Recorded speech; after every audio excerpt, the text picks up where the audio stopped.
नमस्कार। आज हम आपको कथा सुनाते हैं राजा वैन की, जो हर चीज पे वैन या पाबंदी लगा देता था। उत्तानपाद नाम का एक राजा थे। उनकी दो पत्नियां थी, सुनीति और सुरुचि। सुनीति के एक पुत्र थे जिनका नाम था ध्रुव, और सुरुचि ध्रुव की सौतेली माता थी। ध्रुव को लगता था कि ध्रुव के पिता उनको गोद में क्यों नहीं लेते। वो हमेशा उनके भाई उत्तम को क्यों गोद में लिए रहते हैं, क्योंकि उत्तम उनकी सौतेली माता का पुत्र था। एक बार ध्रुव जिद करने लगे पिता की गोद में जाने के लिए, जहाँ पे उनकी सौतेली माता उनको डांट देती हैं और उनको कहती हैं, अगर तुमको अपने पिता की गोद में बैठना है तो तुम मुझसे जन्म लो। जाओ भगवान की प्रार्थना करो और उनसे प्रार्थना करो कि सुरुचि तुम्हारी माता बने। ध्रुव ये बात सुन के बहुत हर्ट होते हैं। छोटे से बालक रहते हैं 5 साल के, और वो जाते हैं, बहुत तपस्या करते हैं, और तपस्या करके भगवान जी प्रसन्न होते हैं उनकी तपस्या से, और उनको अपनी गोदी में बैठा लेते हैं भगवान जी ध्रुव को, और ध्रुव को आशीर्वाद देते हैं और कहते हैं कि उनको सारा राज्य मिल जाए और 35,000 वर्ष तक वो राज्य करे। ध्रुव आते हैं अपने राज्य में और उत्तानपाद ध्रुव को गद्दी पर बैठा देते हैं, और उनका जो छोटा भाई सौतेला भाई रहता उत्तम, वो मारा जाता है एक ही युद्ध में, और ध्रुव राज्य करते हैं। और राज्य करते करते जब ध्रुव का अंतिम समय आता है, ध्रुव की कहानी जल्दी जल्दी इसलिए बता रहे हैं क्योंकि यहाँ पे हम कहानी बताएंगे, कथा बताएंगे आपको राजा वैन की, ठीक है। तो ध्रुव के लिए भगवान के यहाँ से सिंहासन आता है, भगवान के यहाँ से रथ आता है, और ध्रुव के लिए एक लोक बनता है, ध्रुव लोक। जो भोर में तारा दिखता है ना, ध्रुव तारा, वो ध्रुव लोक है।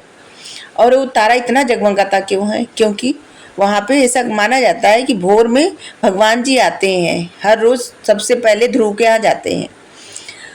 तो ध्रुव के वंशज होते हैं, ध्रुव के पुत्र होते हैं, उनका नाम रहता है वैन, राजा वैन। और वो अपने राज्य में हर चीज पे पाबंदी लगा देता है, एकदम अधर्मी राजा।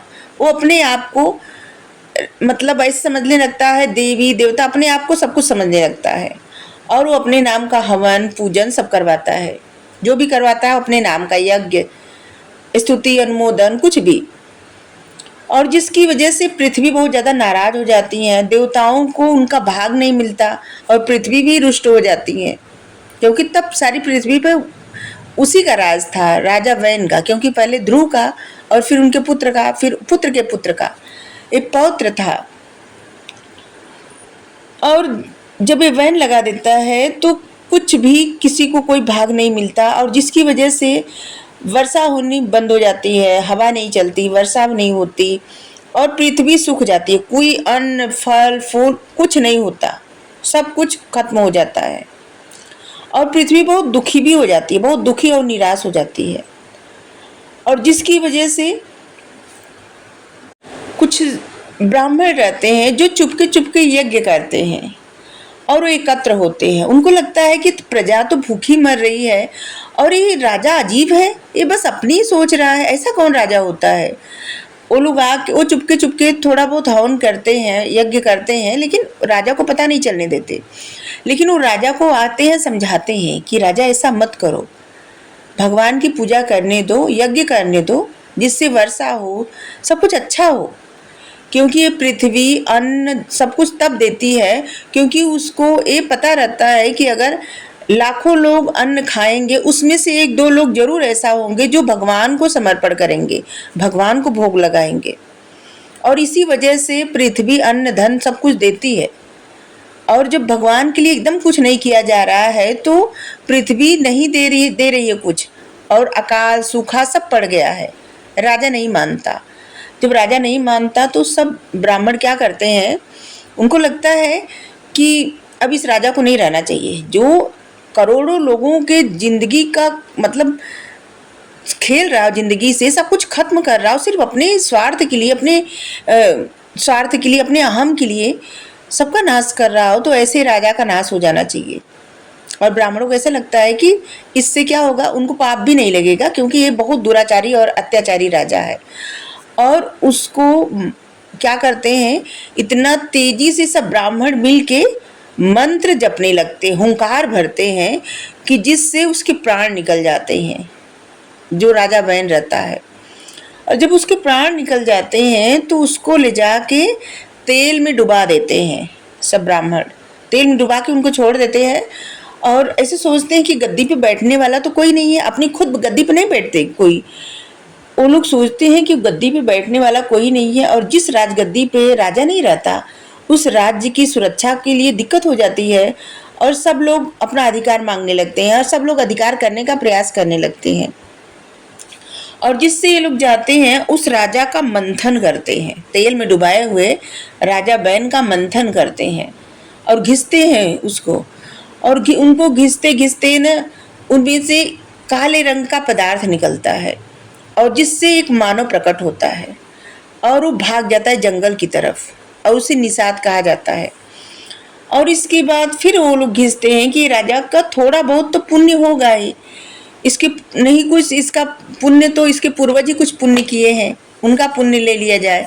और जिसकी वजह से उस राजा को घिसा जाता है, उसका मंथन किया जाता है और उसमें से एक छोटा सा बालक निकलता है और उसी बालक को सभी ब्राह्मण मिलके गद्दी पे बैठा देते हैं। और गद्दी पे बैठाने के बाद जैसे वो गद्दी पे बालक बैठता है और वो पूछता है कि बताओ तुम्हें क्या कष्ट है, तुम्हारे कष्ट का मैं निवारण करूँगा। और जिससे ब्राह्मण लोग बहुत ज़्यादा प्रसन्न होते हैं और बताते हैं, हाथ जोड़ के प्रार्थना करते हैं कि हे राजा, इस सबसे ज़्यादा ये अत्याचारी जो राजा है, सबसे ज़्यादा अत्याचार इस पृथ्वी के लिए किया है। और तभी पृथ्वी प्रकट हो जाती हैं और रोती हैं, बताती हैं कि किस तरह से ये राजा अत्याचार कर रहा था और अन्न धन कुछ भी अब उपजने नहीं दे रहा था, और जिसकी वजह से वर्षा नहीं हो रही थी, यज्ञ नहीं हो रहा था, वर्षा नहीं हो रही थी, और जिसकी वजह से सब कुछ एकदम खत्म हो रहा था। सृष्टि का विनाश करने पे तुला हुआ था ये राजा।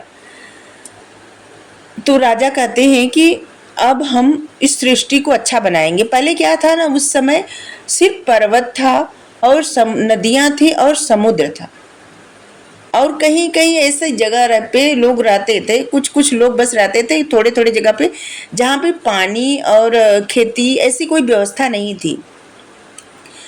तो वो राजा जाते हैं और पहाड़ों को काटते हैं, भगवान से प्रार्थना करते हैं और पहाड़ों को काटते हैं, काट काट के पानी के लिए रास्ता बनाते हैं, खेती के लिए हल जोतते हैं, और इसीलिए उनका नाम पृथु पड़ा।